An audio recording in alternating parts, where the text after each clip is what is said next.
ma Nairobi. Agoyo erokamano maduong' ne jodongo duto ma Nairobi kuom chopowa kae odiochieng' ma kawuono. Ne wawacho ni wadwa ni mondo wabi wawuoye weche moko matimore kata mosetimore e pinywa mar Kenya. Koro akwayo jodongo kowuok e constituencies 20 mawa ma Nairobi. Mar gabiro ma Nairobi kod Kajiado, Machakos to gi Kiambu County. Warwakogi te ei Nairobi waka. Miyo jodongo atimo kod ng'uono maduong' kuom chopou. Kanyal luongou e time mathin to uchopou duto. Gima duong' momiyo ne wan kae mokwongo en wechewa mag riwruok kaka oganda Luo. Ka wagoyo erokamano kabisa kaka donyoche otimo weche manyocha otimore e kind jaduong' ma jatendwa Ker Odongi Randa kod Nyandiko.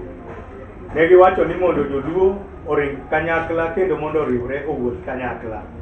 An bende kaka koro ogai morito Nairobi, an bende wachno nyomora makwayo ni wan bende wabede wawuoye kendo wasir wachno ni wadwaro kaka oganda Luo ni jaduong' Nyandiko mondo koro bed piny kod jaduong' Odongi Randa mondo giriw Luo, mondo Luo riwre e Kenya kod piny mangima.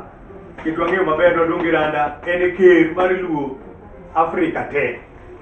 Wakwa Nyandiko gi timne gibed piny mondo gilosi wariw Luo, wabed gi Luo achiel. An amor kendo amor kabisa gi Nairobi. Nyaka ne sidha tarik 19 dwe mar 10 last year nyaka sama koro awuoyeni asetemo kendo aneno ka jodongo miya support maber. Asewuotho e constituencies kendo wan kae gi jodongo te ma wan gima lamo kendo wakwayo en mana gima ne jaduong' Ker owachona ni odongo wadhi Nairobi, riwnwa Nairobi. Kamor jodongo osemiya support kendo giyie wuotho koda kendo wasewuotho kwariwo Luo. Mano kendo amor gi jowa kata mana matiyo e sirikal. Nyithindwa matiyo e sirikal bende amor go nikech ka wachopo kuomgi kaka odongo to giwinjowa.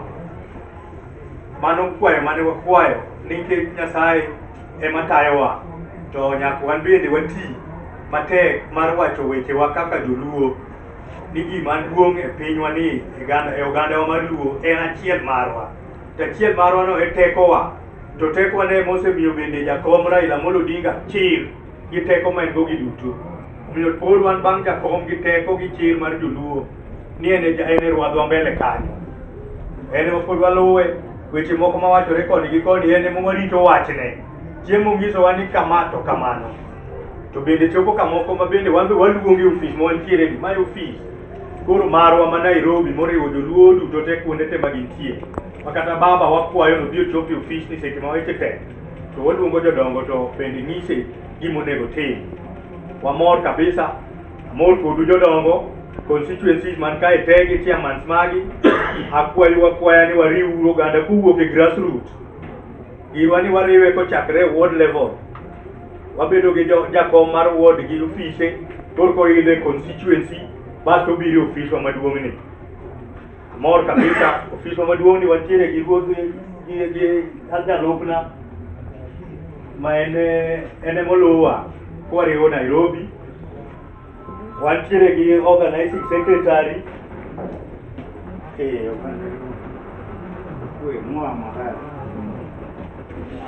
wantiere gi secretary Amos uduto okwe uru yo preso kwe wantiere gi treasurer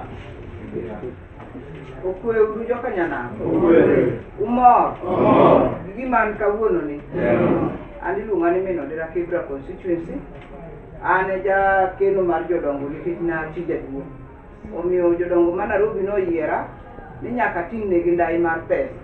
Urwaka pesa wuok bilal. Wantiere gi jakom mowuok Embakasi.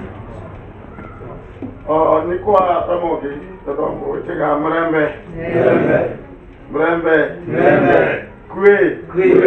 kwe gogero kamano maduong' ne jodongo wechega mowinjo duol kendo winjo poro mar Luo Council of Elder, Ruth Ogai, Tom Odongo, mondo mi wachop Gariat, mondo wanyis jodongo ma pod ok ochopo ka, mondo ochop ka, mondo ng'e ni koro mae office owan go Nairobi mochakore. Nyinga iluongo ni John Frederick Imbokato, awuok Nyakach, Demrai. Nyasaye mondo ogwedwa waduto. Ontiere gi jakom Roysambu.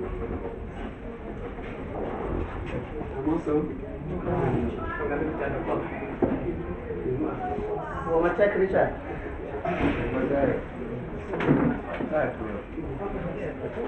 Moso duto an iluonga ni Richard Okoth, jakom Luo Council of Elders Roysambu, kaunti ma Homa Bay. Ontiere gi Secretary Kibira. Nyinga en Samuel Ochieng Sana, Kibira constituency, and a secretary at the constituency. Ontiere gi Kamkunji. The press, Onagiman Kamusu, miluonga ni Ben Owulo a Kamkunji. Wamora ahinya odiochieng' ma kawuono mondo joluo kamoro amora ma gintie ging'e ni Nairobi ni kanyakla, onagi ni kanyakla, kendo giyie tiyo kanyakla kaka dhoot achiel. Gima damed kwayo ni mondo wawachuru dhok achiel to bed dhok achiel matiyo. Kik obed mar press to kawuok oko to tamowa tiyo. Gi jatendwa kerwa momiwa Tom Odongo, warwaki kabisa, wayie ni wabiro tiyo kodi kwa makre kanyakla.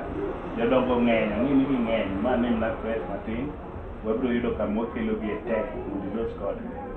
Erokamano jodongo. Ontiere gi Lang'ata.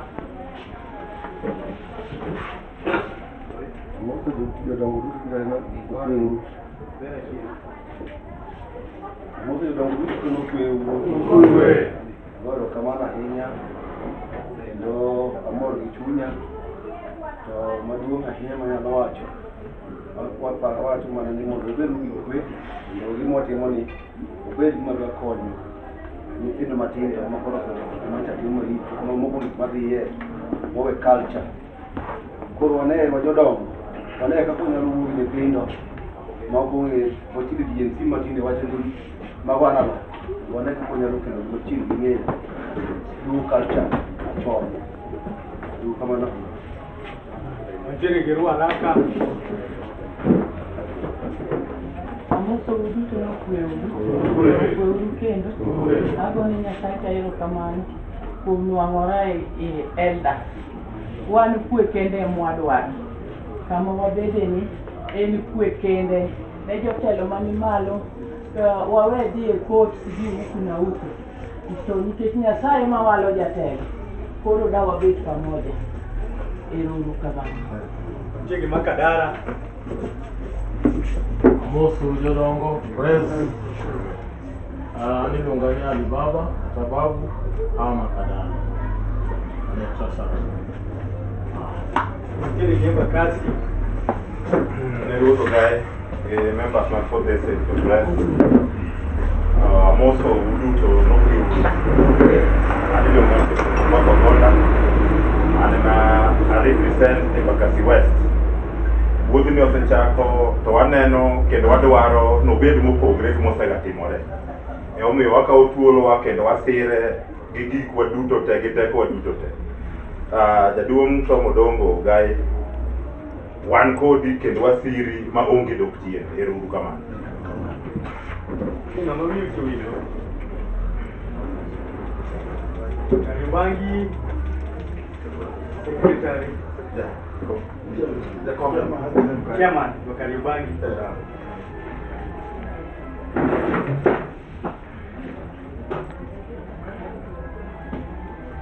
Ni jakom maduong' mana Odongo to gi Ogai duto mantie. Amoso kweudu.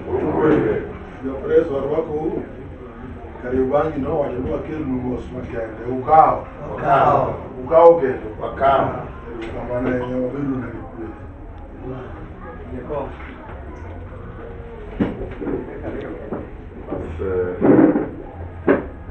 Telo maduong' gi kombe motedi kaachiel gi gaye wadwa mosunu kwe masi wadwoko Nyasaye erokamano kuom chokruok ma kawuono mondo mi wanyis piny ni wan joluo mochiwore kendo madwa gero luo kendo madwa tiyo kanyakla kaka jodong luo. Omiyo kakale nyinga giluonga ni Joseph Omondi, wan Kamkunji. Erokamano ahinya ne jodongo duto manochopo. Paro ni gima wawacho dhi winjore kendo dhi chopo ne joluo kamoro amora ma gintie ni riwruokwa e tekowa. Kendo wagoyo erokamano maduong' kabisa ne jatendwa President William Ruto ni riwruok gi jaduong' Raila Amolo Odinga ma en babawa, en baba mar piny mangima.